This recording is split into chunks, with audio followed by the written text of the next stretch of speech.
Une recette évoque toujours quelque chose, une histoire d'amour, un souvenir d'enfance, une madeleine. La petite madeleine à toi. Ma petite madeleine, bah c'est... Peut-être que je devrais d'abord parler en fait. Oui, peut-être. Non, parce que c'est un petit peu lié notre histoire. Oui, c'est lié parce que c'était le début de notre relation. Oui, quand il m'invitait la première fois. La première fois, la toute première fois. Ouais. Oh là là, oui, la première fois, quand j'ai voulu inviter Philippe à la maison, donc j'habitais dans un petit studio et... Mais tu avais des fiches de cuisine un peu. Oui, cartonnées. Oui, absolument. Si, tu avais des fiches et tu suivais à la lettre chaque... Bah oui, parce qu'à l'époque, je ne savais pas cuisiner. Moi, mes repas étaient faits de bolinos, c'est-à-dire ces petites boîtes en carton de pâtes. Je mettais de l'eau dedans, de l'eau chaude, ça gonflait et je mangeais. C'était rapide, efficace et ça vous nourrissait. Oui, alors, quand j'ai voulu inviter Philippe une première fois, il a fallu quand même que je mette les petits plats dans les grands. Et je me suis dit, qu'est-ce que je peux faire d'original et tout? Un soufflé au fromage. Soufflé au fromage, donc tous les ingrédients, il arrive.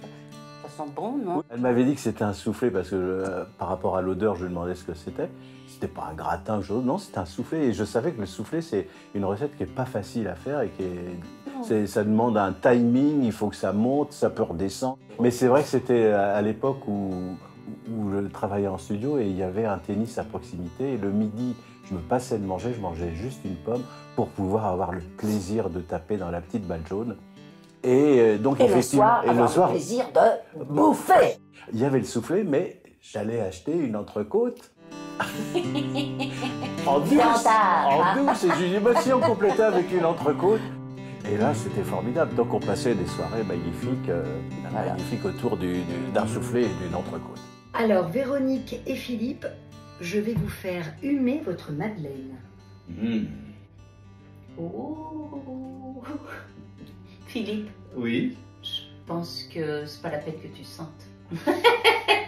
Moi, je sens des odeurs d'herbe aussi, et puis surtout, je sens une odeur de viande grillée.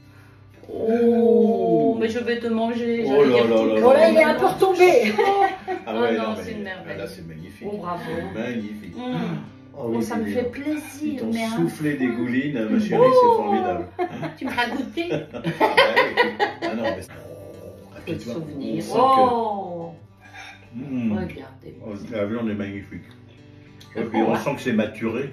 Il n'y a pas de la viande qui sort de la chambre froide. C'est formidable. Merci Nathalie. Le poivre concassé dessus. Ça me donne envie d'en refaire. J'ai presque envie de goûter ton soufflé. Mais oui, mais vas-y. Bah, vous voyez, ça nous replonge plus de 30 ans en arrière. 34, 35 ans, je sais plus. Mais ça fait un petit moment qu'on se connaît, hein, quand même. Hein. C'est meilleur qu'un donut. Je peux vous le dire. Merci beaucoup, beaucoup. Merci beaucoup. C'était top ici. Merci à vous. Vive la Madeleine, et puis alors des madeleines comme ça. À bientôt pour une prochaine madeleine.